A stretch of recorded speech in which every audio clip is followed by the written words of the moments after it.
Ramayanam Aranya Kanda 22nd సర్గ. ఇక్కడ 14,000 మంది రాక్షసుల యోధులతో దూషణితో కలిసి కరుడు యుద్ధానికి బయలుదేరుట గురించి చెప్పబడింది. ఏవమాదర్శితః శూరః శూర్పణఖ్యాకరస్తథా ఉవాచ రక్షసాం మధ్యే కరః కరతరం వచః. రాక్షసులు అందరి సమక్షంలో శూర్పణఖ శూరుడైన కరుణ్ణి ఇక్కడ అవమానపరిచి, అంటే నువ్వు నిజంగా అంత శక్తి సమర్థత ఉంటే వెళ్ళి యుద్ధం చేయి, లేకపోతే అసలు నువ్వు ఇక్కడ ఉండటానికే అర్హత లేనివాడు, అందుకని వీళ్ళందరినీ తీసుకుని ఎక్కడికన్నా వెళ్ళిపో అని చెప్పింది.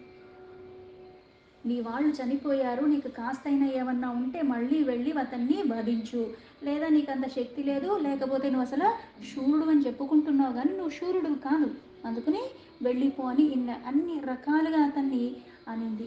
అందుకున్న ఆ తీవ్రమైన మాటలు ఏదైతే పలికిందో అవన్నీ పలికిన తర్వాత తవావమాన ప్రభవ క్రోధోయం అతులో మమ నా శక్యతే ధారయితుం లవనాంబ ఇవోత్తితం. ఓ సోదరి, నీకు జరిగిన ఆ తీరని అవమాన కారణంగా నాలో క్రోధం ఇంకా పెరుగుతుంది. అది పర్వదినాల్లో సముద్రంలాగా, ఎలా అయితే అమావాస్యకి పౌర్ణమికి ఏమవుతుంది, సముద్రం పొంగిపోతుంది. ఆ క్రోధం నాలో ఇప్పుడు ఉవ్వెత్తులూగుతున్నట్టుగా ఉంది, తరంగాలుగా ఉన్నది.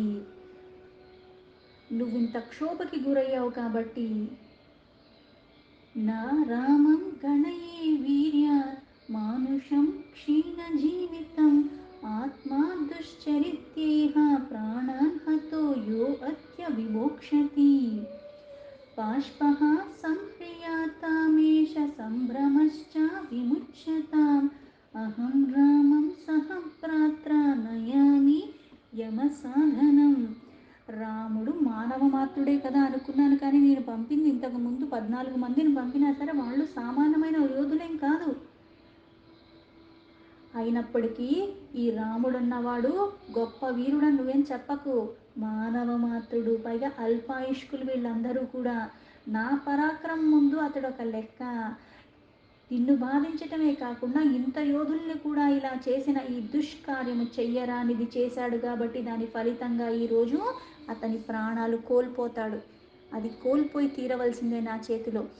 నేను రాముణ్ణే కాదు, అతని తమ్ముణ్ణి లక్ష్మణుణ్ణి, ఆ ఇద్దరిని కూడా ఇప్పుడే యమపురానికి పంపేస్తాను. అందుకే శూర్పణఖ, నువ్వు భయాన్ని వదులు, బాధని వదులు, కన్నీరు తుడుచుకో, ఇంకా నువ్వు బాధపడకు, ఆ కన్నీరు పెట్టకు.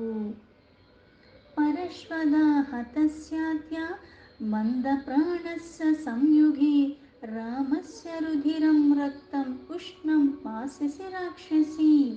ఓ శూర్పణఖ, అల్పాయుష్కుడైన రాముడు నా ఒక్క ఆయుధమైన ఈ గండ్రగొడ్డలను ఒక్కసారి తీసుకుని నేను యుద్ధానికి వెళ్ళాననుకో, దీనిలో ఒక్క దెబ్బకే చచ్చిపోతాడు. అతని ఎర్రని వేడి రక్తాన్ని నువ్వు తనివి తీరా తాగచ్చు. సా ప్రహృష్టా వచః శ్రుత్వా కరస్య వదనాచ్యుతం ప్రశంసా పునర్మౌఖ్యాత్ భ్రాతరం రక్షసాం వరం. కరుని నోట వచ్చిన ఆ మాటలు విని ఆ దుష్ట స్వభావం కలిగి సహజంగా ఉన్న శూర్పణఖ కాస్త పొంగిపోయింది. అంటే ఒక పక్క ఉక్రోషం బాధ ఎందుకు వచ్చింది అంటే, వెళ్ళింది కరుడికి చెప్పుకుంది, కరుడు ఏం పర్వాలేదని చెప్పాడు, ఆ రక్తాన్ని నువ్వు తాగొచ్చు, వాళ్ళని చంపిస్తానని చెప్పి 14 మందిని పంపించాడు. ఆ 14 మందిని చాలా అవలీలగా చంపేశాడు రాముడు. నన్ను తిరస్కరించడమే కాకుండా వీడిని చంపడమే అసాధ్యమైపోతుంది, వీడు చావాలి అని అనుకుంది, అది కూడా సాధ్యం అవ్వట్లేదు, అందుకు బాధ పెరిగిపోతుంది. ఎక్కడ చంపనంటాడో, లేకపోతే దీనికి భయానికి లోనైపోయి మళ్ళీ యుద్ధానికి వెళ్ళనంటాడో అని అన్ని రకాలుగా ఎలా అయితే యుద్ధానికి ప్రేరేపించాలో అడ్డదిడ్డంగా అన్నీ మాట్లాడేసి ప్రేరేపించింది. అందుకు నేనే వెళ్ళి చంపేస్తాను ఇన్ని చెప్పిన తర్వాత కాస్త ఊరట చెందింది. ఆ ఊరట చెందిన శూర్పణఖ మూర్ఖత్వంతో ఉంది. అందుకని ఆ రాక్షస శ్రేష్ఠుడైన తన సోదరుని మళ్ళీ ఇప్పుడు పొగడ్తలతో ముంచెత్తింది. మనకి మంచి చేస్తున్నారా చెడు చేస్తున్నారా అని పక్కన పెడితే, మనకి ఇష్టం వచ్చినట్టుగా మనం ఎలా కావాలనుకున్నా అవతల వాళ్ళు చేసినప్పుడు ఇంకా పొగడ్తలతో ముంచేస్తాం. ఎంత ధర్మపరంగా ఉన్నప్పటికి కూడా అది మనకి నచ్చనప్పుడు ఏం చేస్తాం, మళ్ళీ అందులో భూతద్దంలో చూసినప్పుడు అసలు ఏమీ లేని దానికి కూడా మళ్ళీ మనము ఏదో ఒక విధంగా మళ్ళీ కించపరిచేలాగా మాట్లాడతాం. ఇప్పుడు ఎప్పుడైతే చంపుతానని అంతలాగా బలంగా చెప్పేశాడో తన నిర్ణయాన్ని, పొగట్టం మొదలుపెట్టింది కరుణ్ణి. తయా పరుషితః పూర్వం పునరేవ ప్రశంసితః అబ్రవీద్దూషణం నామ కరః సేనాపతిం తథా.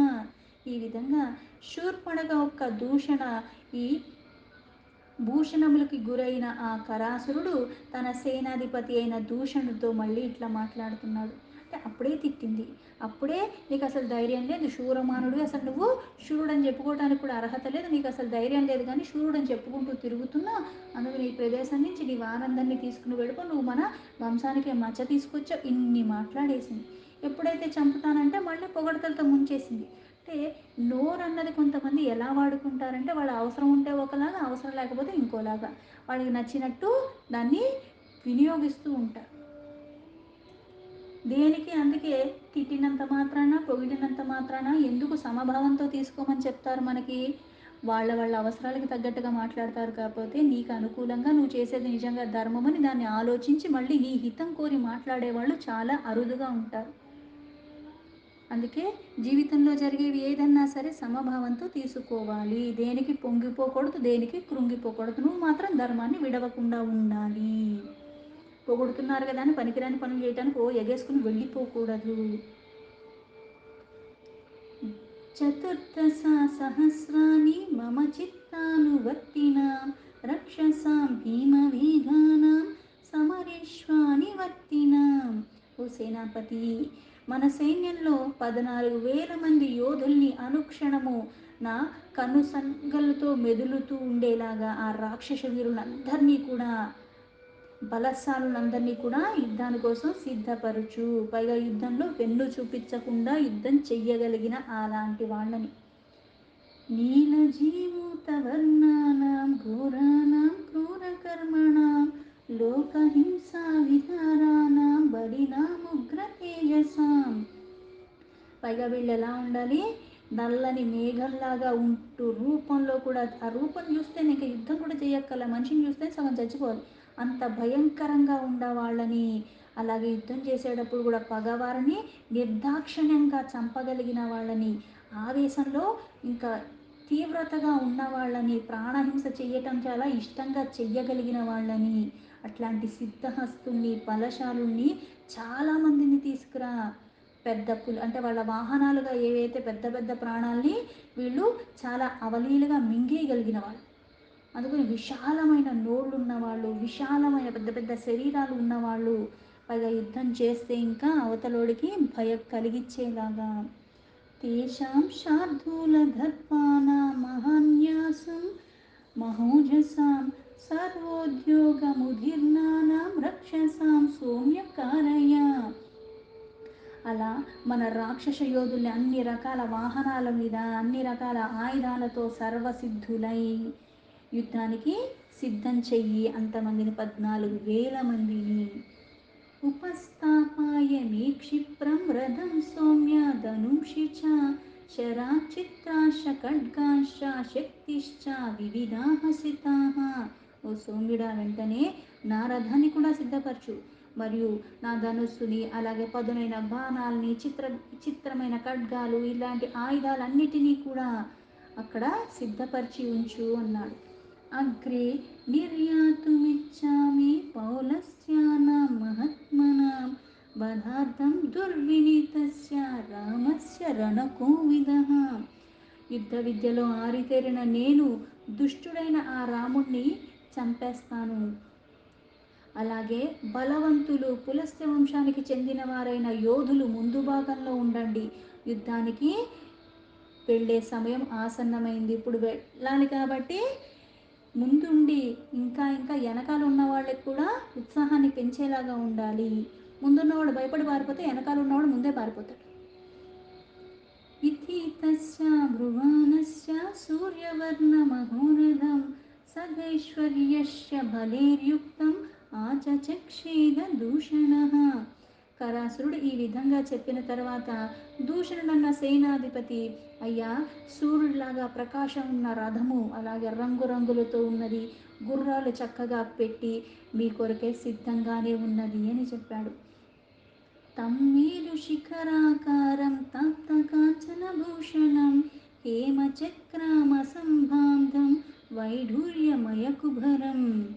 ఆ రథం మళ్ళీ ఎలా ఉంది, మేరు అంటే చాలా ఎత్తుగా ఉన్నది. అంత ఉన్నతంగా ఉన్న ఆకారం కలిగి ఉన్న రథము, పైగా బంగారంతో చక్కగా అలంకరించబడి ఉన్నది. దాని చక్రాలు బంగారంతో చేశాయి, పైగా అది చాలా విశాలంగా ఉన్నది. మత్స్యేహ పుష్పే ధూమ్రైశ్శైలైః చంద్రసూర్యైశ్చ కాంచన్యైః మంగళైః పక్షిసంగైశ్చ తారాభిరభి సంవృతం. దానికి వైడూర్యాలు అంటే ఆ రథం బంగారంతో చేసిందే కాకుండా దానికి ఉన్న నొగులు ఏవైతే పట్టుకుని ఉంటాయో అది కూడా వైడూర్యాలు పొదగబడి ఉన్నది. ఆ రథంలో చేపలు, పువ్వులు, చెట్లు, కొండలు, సూర్యచంద్రులు, పక్షులు గుంపులు గుంపులుగా, ఇలా చుక్కలు మొదలైనవన్నీ కూడా ముద్రల్లాగా అచ్చులేసినట్టుగా బంగారంతో చెక్కబడి అవన్నీ కూడా రథం మీద అంతలాగా చెక్కబడి ఉన్నాయి. ఇలాంటి ఆకారాలన్నీ కూడా మంగళకరంగా కనువిందులు కావించే ఆ రథం మీద ఇంత అందంగా ఇవన్నీ చెక్కబడి ఉన్నాయి. ధ్వజనిస్త్రంశ సంపన్నం కింకిణీక విరాజితం సదశ్వయాప్తం సో అమర్షాత్ ఆరురోహ కరోరథం. అందులో మళ్ళీ ఖడ్గాలు, ఆయుధాలు అన్నీ భద్రపరచబడి ఉన్నాయి. చక్కగా గంటలు ఉన్నాయి, మువ్వలు ఉన్నాయి ఆ రథానికి, అవన్నీ చక్కగా ఉన్నాయి. అలాగే దానికి ఉన్న ఆ గుర్రాలు కూడా జాతి గుర్రాలు పూంచబడి ఉన్నాయి. అలాగే రథం మీద ఉన్న ధ్వజ పతాకాలు అవన్నీ కూడా ఇంకా అందాన్ని పెంచేలాగున్నాయి. అట్లాంటి అద్భుతమైన రథము కరాసుడు యుద్ధావేశానికి తగినట్టుగా వీళ్ళు సిద్ధపరిచి ఉంచారు. ఆయన కూడా దాన్ని ఎక్కాడు. విస్సామ్యాతు రథస్త్వం తం రాక్షసా భీమ విక్రమాః తస్తుః సంపరివార్యేణం దూషణం చ మహాబలం. అంతటా పరాక్రమశాలి అయిన రాక్షస యోధులు కరుడు రథంలో ఆయన కూర్చోగానే గమనించి వాళ్ళు కూడా వాళ్ళ రథాలు ఎక్కారు. ఆ మహాబలశాలులందరూ కూడా ఆ దూషణులకు చుట్టూ చేరి నిలిచారు. కరస్తుతాన్ మహిశ్వాసాన్ ఘోరవర్మాయుధధ్వజాన్ నిర్యాత్యేత్య బ్రవిదృష్టో రథస్థః సర్వరాక్షసాన్. కరుణ యుద్ధ సన్నాదులు గమనించిన తర్వాత ఆ యోధులందరూ కూడా పెద్ద పెద్దగా ఆ ధ్వనులు చేసుకుంటూ వాళ్ళు కూడా కవచాలు ధరించి వాళ్ళ ఆయుధాలు పట్టుకుంటున్నారు. వాళ్ళ వాహనాల మీద వాళ్ళు కూడా ఎక్కి, వాళ్ళ రథాలకు కూడా ధ్వజాలు ఉన్నాయి. వాళ్ళందరూ వాళ్ళ వాళ్ళ రథాల్లో కూర్చుని ఉన్నారు. ఆ యోధులందరూ కూడా బయలుదేరటానికి సిద్ధపడి ఉన్నారు. బయలుదేరటానికి కూడా కరుడు ఆజ్ఞ ఇచ్చేశాడు. తతస్తత్రాక్షసం సైన్యం ఘోరవర్మాయుధధ్వజం నిర్జగామ జనస్థానాత్ మహానాదం మహాజవం. ఆ రాక్షస సైనికులు వీళ్ళందరూ బయలుదేరుతుంటే వాళ్ళందరూ కూడా ఎంతలా సిద్ధపడి ఉన్నారంటే చక్కగా ఆయుధాలు పట్టుకున్నారు, కవచాలు ధరించారు, ధ్వజాలు పతాకాలు, పైగా ఇక్కడ జయ జయ ధ్వనులు చేస్తూ ఆయన ఇచ్చినట్టు ఇంత సేన వెళుతుందంటే ఎవరెక్కడ ఉండాలన్నది కూడా ఒక విధానంగా వాళ్ళు రణ ఉత్సాహంతో పాటు మహానాదాలు చేస్తూ ఎవరి స్థానం ఏదో అవన్నీ నిర్దేశించిన తర్వాత యుద్ధానికి చక్కగా ఒక ప్రణాళికతో వెళ్తారు. ఒక ప్లాన్ ఇలా ఉండాలి, అలా వీడు ముందున్నాడు, వీడు అనుకుండాలి, ఇలా ఇలా వెళ్ళాలి ఇనే. అందుకని వీళ్ళందరూ కూడా మొత్తానికి రణ ఉత్సాహంతో మహానాదాలు చేసుకుంటూ కరుడి ఆజ్ఞతో వెంటనే ఆ జనస్థానంలో చాలా వేగంగా బయలుదేరి వెళ్ళిపోయారు. 14,000 మంది యోధులు ఇంత ఇంత వాహనాలతో అంతలాగా వేగంగా వెళ్ళిపోయినప్పుడు ఎలా ఉంటుంది? శబ్దాలతో వీళ్ళు చేస్తున్నారు. ఈ వెళ్ళే శబ్దం ఆ శబ్దం ఇంకా భీకరంగా ఉన్నది. ముత్కరేహ పట్టిస్యేహ శూలేహ సుతిక్షేశ్చ పర్వశ్వద్యేహ ఖడ్గైర్చక్రైశ్చ హస్తేస్తి బ్రాజమాన్యేశ్చ తోమరేహ. ఇట్లా శత్రు భయంకరులైన ఈ 14,000 మంది యోధులు వాళ్ళు పట్టుకున్నవన్నీ కూడా బలమైన ఆయుధాలు, చాలా ఇనుప కథలు, కత్తులు, శూలాలు, వాడైన గండ్రగొడ్డళ్ళు, ఖడ్గాలు, చక్రాలు అన్నీ చేత పట్టుకుని వెళుతున్నారు. శక్తిభిః పరిఘైర్ఘోరైః అతిమాత్రైశ్చ కార్ముకైః గదాసి ముసలైర్వజ్రైః గృహీతైర్భీమదర్శనైః. ఇంకను వారు మెరుస్తున్న చిన్న చిన్న ఈటలు, బల్లాలు, భయాన్ని పెంచేలాగా ముళ్ళ గద ఉంది. మామూలుగా ఉంటుంది. కానీ ఇక్కడ ముళ్ళతో ఉన్న గద అంటే ఒక్కసారి నిజంగా శరీరానికి గట్టిగా దాంతో దాడి చేశారంటే చర్మం, మాంసం అన్నది దాంతో పాటు వచ్చేస్తుంది. అలాంటివి పైగా గొప్ప గొప్ప ధనుస్సులు, ఎన్నో రకాల నానా రకాల ఆయుధాలు అవన్నీ పట్టుకుని, అలాగే రోకళ్ళు,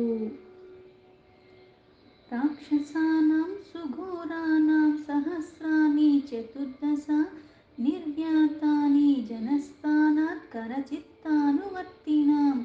అలాగే వజ్రాయుధంతో సమానంగా దానికి అంచులు అంచులు ఉన్నట్టుగా అట్లాంటివన్నీ ధరించి ఉన్నారు. వారందరూ కరుడొక్క ఆదేశాన్ని పాటిస్తూ మొత్తానికి ముందుకు సాగిపోయి ఎక్కడైతే రాముడి నివాసం ఉందో అక్కడికి చేరుకున్నారు. తాం స్వాభిద్రవతో దృష్ట్వా రాక్షసాన్ భీమవిక్రమాన్ కరస్యాపి రథః కించిత్ జగామ తదనంతరం. శత్రువులకు భయాన్ని కల్పించే పరాక్రమసారులైన ఆ రాక్షస వీరులు యుద్ధం చేయాలన్న ఉత్సాహంతో ముందు భాగంలో పరుగులు తీసుకుంటూ అలా వెళ్ళిపోతుంటే కరుని రథం కూడా వారి వెనకాల భాగం తిన్నగా వాళ్ళ వెనకాలే వచ్చేస్తుంది. తతస్తాన్ శబలానశ్వాన్ తాప్తకాంచనభూషితాన్ కరస్య మతిమజ్ఞాయ సారథి సమచోదయత్. అంతటా సారథి బంగారు ఆభరణాలు అలంకరించబడిన ఆ రంగురంగుల రథాలకున్న అశ్వాలు యుద్ధయాత్ర కరుడి ఆదేశంతో నడిపిస్తూ ఉన్నాడు, అదలిస్తూ ఉన్నాడు. ఇక్కడ ఎందుకు ఇన్నిసార్లు చెప్పటం అంటే, ఇప్పుడు ఎంత యుద్ధానికి సంబంధించినవి అయినప్పటికీ కూడా ఆ జంతువులు అన్నవి అంతలాగా వేగంగా వెళ్ళిపోతూ ఉంటే, పైగా అంతకుముందు ఇలా వెళ్ళిపోతున్నాయంటే దుమ్ము గిల్లి అన్నీ ఉంటాయి. దాన్ని తట్టుకుంటూ వెళ్ళాలి. అందుకని అది మార్గం నుంచి అటు ఇటు సడలకుండా ఈ శబ్దానికి అరుపులకి మళ్ళీ అది అక్కడి నుంచి విముఖత కలగకుండా వెళ్ళాలి. కాబట్టి దాన్ని మళ్ళీ అలాగా ముందుకి కొనసాగేలాగా దాన్ని సాగనంపుతూ అదిలిస్తూ నడిపిస్తున్నాడు. సాచోదితో రథః శీఘ్రం కరస్య రిపుఘాతినః శబ్దేన పురయామాస దిశశ్చ ప్రదిశస్తథా. శత్రు సంహారకుడైన కరుడు యొక్క ఆ రథము ఇలా వేగంగా ముందుకు సాగిపోతుంటే చక్రాల యొక్క ధ్వని దశ దిశలు మారిమోగిపోతుంది. అందుకు మువ్వలున్న అన్నీ ఉన్నాయి. ఇప్పుడు మామూలుగా నడిచేటప్పుడు చిన్నపిల్లలకు పట్టీలు పెడితే ఉంటేనే శబ్దం వస్తుంది. వాళ్ళు పరిగెత్తుతుంటే శబ్దం ఎక్కువైపోతూ ఉంటుంది. అలాగే ఎంతో వేగంగా వెళ్ళిపోతే మువ్వలు ఇవన్నీ ఉన్నప్పుడు ఆ శబ్దం అన్నది మళ్ళీ అన్ని వైపులా, పైగా ఇంతమంది 14,000 మంది వెళుతున్నారు, ఆ శబ్దం మారుమోగుతున్నట్టుగా అయిపోయింది. ప్రవృద్ధ మన్యస్తు కరః కరస్వనో రిపుర్వధార్థం త్వరితో యథాంతకః ఆచుచూదత్ సారథి మున్నత్తన్ ఘనం మహాబలో మేఘ ఇవాశ్మవర్షవాన్. శత్రువులు వధించటానికి తహతహలాడుతున్న కరుణొక్క క్రోధం ఇంకా ఇంకా పెరిగిపోతుంది. మృత్యుదేవతలాగా యముడిలాగా ఉన్నాడు, భయంకరంగా ఉన్నాడు. పెనుగాలులతో ఉన్నట్టుగా వర్షం కురిసినప్పుడు పెద్దగా గర్జిస్తున్న మేఘాలు ఎలా ఉంటాయి, అలా కరుడు తన తీవ్రమైన స్వరంతో ఆ రథసారథిని మళ్ళీ మళ్ళీ ఇంకా త్వరగా వెళ్ళు, త్వరగా వెళ్ళు అన్నట్టుగా ప్రేరేపిస్తూ ఉన్నాడు. దీంతో వాల్మీకి మహర్షి విరచితమైన ఆది కావ్యమైన శ్రీమద్ రామాయణంలో అరణ్యకాండలో 22 సర్గ సంపూర్ణం.